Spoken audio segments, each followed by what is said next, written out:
मी आज तुम्हाला दाखवणार आहे रिहानचा इव्हनिंग रुटीन.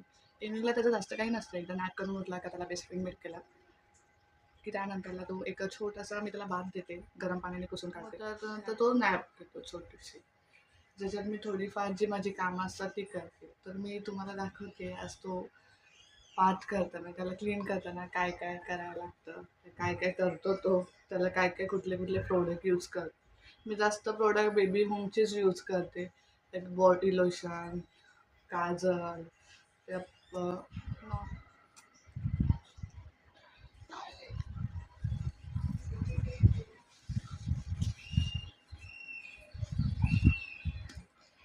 फर्स्ट मी त्याला पॅराशूटचं कोकोनट ऑइल यूज करते त्याच्या टाळूवर टाकण्यासाठी.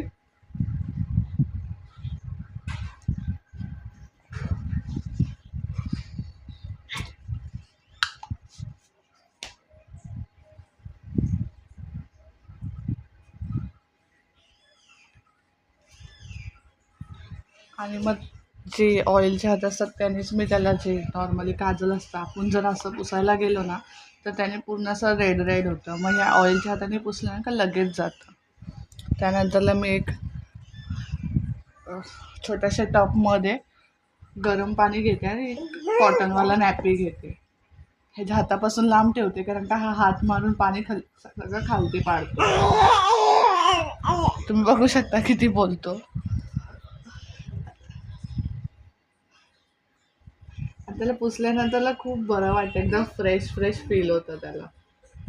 बघू शकता किती स्माइल करतोय तो.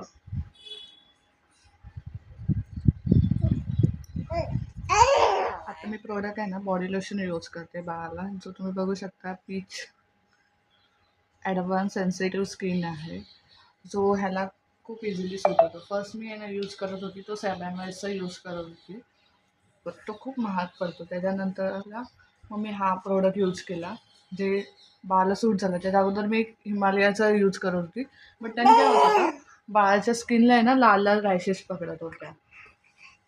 सो मी ते हे करून आता बेबी बेबी होमचे प्रोडक्ट यूज करते, जेणेकरून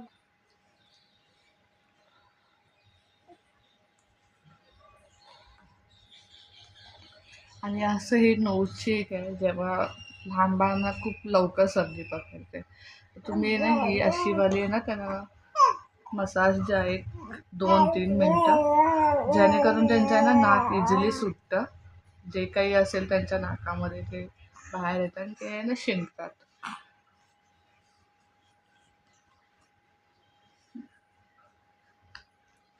तुम्ही बघू शकता रिहानचा आता बाळ टाईम झालेला आहे आणि तो असा त्याचा लुक मी इव्हनिंगला ट्राय करते की त्याला आहे ना फुल कपडेच घालू, अगदी सॉक्स, पायातले सॉक्स, हातातले सॉक्स. बट तो हातातले सॉक्स आहे ना खाऊन टाकतो, म्हणजे तोंडात हात सारखा घालत असतो. त्याच्यामुळे मी त्याचे हातातले सॉक्स आहे ना त्याला नाईट टाईममध्येच घालते जेव्हा तो झोपलेला असतो. आणि मी आता आहे ना त्या डोक्यावर तेल टाकलेलं आहे ना, म्हणून मी त्याला टोपरं नाही बांधलं. एक 15-20 मिनिटानंतर त्याला टोपरं बांधेल. मग तो एक छोटीशी नॅप घेतो आणि that's it. आणि मग त्याच्यानंतरला तो खेळतो, तोपर्यंत त्याचे पप्पा पण येतात, मग त्यांच्यासोबत खेळतो. सो रिहान, तुझ्या बाय बाय का सगळ्यांना. Bye bye guys. See bye. Bye bye.